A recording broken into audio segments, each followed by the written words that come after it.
कहानी है रामपुर गांव की, जहां के मर्द महिलाओं को हमेशा नीचा दिखाने की कोशिश में रहते। अरे अभी तक खाना नहीं आया, क्या मुझे एक और शादी करने की जरूरत है? नहीं जी नहीं, ऐसा मत करना, वरना मैं कहाँ जाऊंगी। खाना लेकर मैं अभी आई जी। गांव की पंचायत में भी फैसले हमेशा औरतों के खिलाफ ही रहते। मैं जो फैसला सुनाता हूँ वो भगवान की आज्ञा होती है। इस लड़के ने अपने मन से शादी करके अच्छा नहीं किया। लड़के को घर भेज दो और इसकी शादी इसकी जाति की किसी लड़के से करवा दो, लेकिन ये लड़की, इसे तो गांव के बाहर निकाल दो। नहीं नहीं जमींदार साहब, ये क्या बोल रहे हैं? ऐसा नहीं हो सकता। मेरी बेटी मासूम है, इसे अच्छे बुरे की समझ नहीं है। अरे कहाँ जाएगी ये बेचारी? कहाँ जाएगी? इतनी चिंता है तो पूरे परिवार का गांव निकाला कर देते हैं। बेचारे पूरे बसे बसाए परिवार को गांव छोड़ना पड़ता है। चाहे जो हो, अगर बेटियों को कंट्रोल नहीं कर सकते तो गांव में रहने का कोई मतलब नहीं है। यहाँ औरतों को दब कर रहना होगा। कोई भी अपने हिसाब से कुछ नहीं कर सकता, सब ईश्वर की मर्जी से ही होगा। तभी गांव का एक आदमी दौड़ा दौड़ा आता है। सरपंच साहब, जमींदार साहब, वो कालिया है ना, उसकी बेटी पढ़ने के लिए शहर जा रही है। अच्छा, ये कब हो गया? और कालिया की हिम्मत कैसे हो गई ऐसा करने की? लेकर आओ उसे और उसकी बेटी को। बस फिर क्या था, हाजिर हो जाते हैं कालिया और उसकी बेटी सरपंच के सामने। अरे कालिया, ये क्या सुनने में आ रहा है? बेटी को इंजीनियर बना रहा है तू? और ये बता, गांव में तो स्कूल नहीं है, फिर कहां से इतनी क्लास पास कर गई तेरी बेटी? राधा, जो कि कालिया की बेटी है, उसे लगता है कि सरपंच उसकी तारीफ कर रहे हैं। सरपंच जी, मैंने ऑनलाइन पढ़ाई की है, डिस्टेंस लर्निंग से। सभी में मैंने अच्छे नंबर पाए हैं, जिसे देखते हुए शहर की इंजीनियरिंग कॉलेज में मुझे स्कॉलरशिप मिली है। वाह जी वाह, क्या होती है ये? पहले तो ये बताओ, फिर आगे की बात करते हैं। पूरा गांव राधा की बात सुन रहा था और राधा बोलती जा रही थी। तो ऐसे मैं फ्री में एक अच्छी शिक्षा लेकर गांव में जो कुछ परेशानियां हैं, जैसे बिजली, पानी और इंटरनेट जैसी समस्याओं के लिए काम करूंगी। मैं गांव को शहर से जोड़ने के लिए पुल का निर्माण करवाने का प्रस्ताव रखूंगी। मुझे पूरी उम्मीद है कि जल्द ही हमारा गांव भी तरक्की की राह पर चल पड़ेगा। राधा की बात सुनकर सारे गांव वाले ताली बजाने लगते हैं। सरपंच को समझ नहीं आता कि वो क्या करे। चुप रह नादान लड़की, गांव के खिलाफ जाने के लिए तुझे गांव से बेदखल कर दिया जाएगा, वो भी पूरे परिवार के साथ। और हाँ, अगर ठीक से गांव में रहना चाहती है तो ये पढ़ाई लिखाई छोड़ दे। हम तेरे लिए गांव का कोई होनहार लड़का देखेंगे। तभी गांव का एक आदमी बोल पड़ता है। अरे नहीं नहीं सरपंच जी, राधा बिटिया जो बता रही है, अगर वैसा हो जाए तो हम लोगों को पैसा कमाने के लिए बाहर नहीं जाना पड़ेगा। हाँ जी, और ना ही कोसों दूर पानी के लिए भटकना पड़ेगा। हमारे बच्चे भी अच्छी पढ़ाई कर सकेंगे और आगे बढ़ेंगे, ना कि हमारी तरह खेती करते बैठेंगे। क्यों गांव वालों, राधा बिटिया का साथ देना चाहिए ना। सरपंच देखता है कि गांव राधा के साथ है तो वो चुप हो जाता है।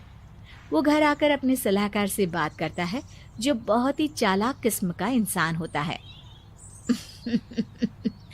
अरे सरपंच साहब, आपको बहुत ही होशियारी से काम लेना पड़ेगा। एक बार गांव तरक्की कर गया, यहाँ के बालक पढ़ लिए तो कोई ना पूछेगा आपको। और फिर ये जो बेटा और बेटी है ना आपके, इनको भी आम लोगों की तरह ही जीवन जीना होगा। हाँ, लेकिन करे तो क्या करे? वो ना आप मुझ पर छोड़ दीजिए, बस मैं जैसा बोलूं करते जाइए। अगले रोज सुबह जब गांव वाले सोकर उठते हैं तो राधा के घर के बाहर और साथ ही वो लोग जिन्होंने राधा का सपोर्ट किया था, उनके घर के आगे लाल रंग से कल आऊंगी लिखा होता है। कल आऊंगी, यह क्या होता है? अरे यह तो खून से लिखा है, लगता है कोई भूत प्रेत या चुड़ैल का साया है। चलो सरपंच जी के पास चलते हैं। सभी सरपंच के पास जाकर उसे सारी बात बताते हैं। अरे ये तो बड़ी मुश्किल की बात है। चलो मैं एक बाबा को जानता हूँ, उन्हें बुला लेता हूँ। सरपंच बाबा को लेकर गांव के घर के बाहर जाता है। ओहो, तो ये वो चुड़ैल है जो उन लोगों को निशाना बनाते हैं जो गांव को बदलने का सपना देखते हैं। वो गांव को ऐसे ही संपन्न देखना चाहती है, वो नहीं चाहती कि कोई बाहरी यहाँ का कायाकल्प करे। क्या तुम लोगों में से किसी ने गांव को बदलने की सोच रखी है? तभी राधा की माँ रोते रोते आती है। मेरी राधा घर से गायब हो गई है। अरे कोई तो बचाओ, मेरी बच्ची कहाँ गई?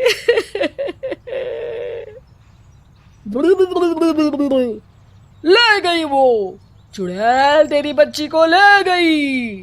अब वो उसे श्रापित करके छोड़ेगी, उस पर चुड़ैल का साया हो जाएगा।